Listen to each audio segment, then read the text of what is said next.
కాగా ఇప్పుడు భారతీ సిమెంట్స్ విషయంలో ప్రభుత్వం అనూహ్య నిర్ణయం దిశగా అడుగులు వేస్తుందని తెలుస్తుంది. నిబంధనలకు విరుద్ధంగా భారతీ సిమెంట్కు కేటాయించిన సున్నప్రాయి లీజుల రద్దుకు రంగం సిద్ధమవుతుంది. వైసీపీ ప్రభుత్వ హయాంలో నిబంధనలకు వ్యతిరేకంగా భారతీ సిమెంట్స్కు సున్నపురాతి గనులు లీజుకిచ్చినట్లు వెలుగులోకి వచ్చింది.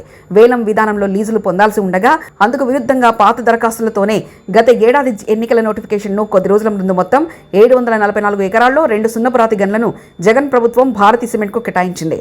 వీటిపై కేంద్ర గనుల శాఖ వివరణ కోరడంతో కూటమి ప్రభుత్వం చర్యలకు సిద్ధమైంది. న్యాయ విభాగం కూడా లీజుల రద్దుకు గ్రీన్ సిగ్నల్ ఇవ్వడంతో గనుల శాఖపై ఈ రోజు చంద్రబాబు నిర్వహించే సమీక్షా సమావేశంలో దీనిపై నిర్ణయం తీసుకునే అవకాశం ఉన్నట్లు తెలుస్తుంది. కాగా వైఎస్ హయాంలో 2009లో రఘురాం సిమెంట్ను భారతీ సిమెంట్ కార్పొరేషన్ కొనుగోలు చేసింది. రఘురాం పేరిట 744 ఎకరాల్లో ఉన్న 2 సున్నపురాయి లీజులు తమకు కేటాయించాలని దరఖాస్తు చేసుకుంది. ఆ సంస్థకు అప్పట్లో ప్రభుత్వం లెటర్ ఆఫ్ ఇంటెంట్ LOI మంజూరు చేసింది. LOI ఇచ్చాక అన్ని అనుమతులు తెచ్చుకుంటేనే లీజు మంజూరు చేస్తారు. అయితే ఆ కంపెనీ అనుమతులు పొందలేకపోయింది. ఆ తర్వాత అనేక పరిణామాలు చోటు చేసుకున్నాయి. వైసీపీ హయాంలో ఇచ్చిన భారతీ సిమెంట్ లీజులను రద్దు చేయవచ్చంటూ న్యాయ విభాగం ఇటీవల అభిప్రాయాన్ని వ్యక్తం చేసినట్లుగా తెలిసింది. ACC రామ్కో సిమెంట్కు సంబంధించిన లీజులపై ఇంకా అభిప్రాయం వెల్లడించలేదు. ఈ క్రమంలో తొలుత భారతీ సిమెంట్ లీజులను రద్దు చేయనున్నట్లు తెలుస్తుంది.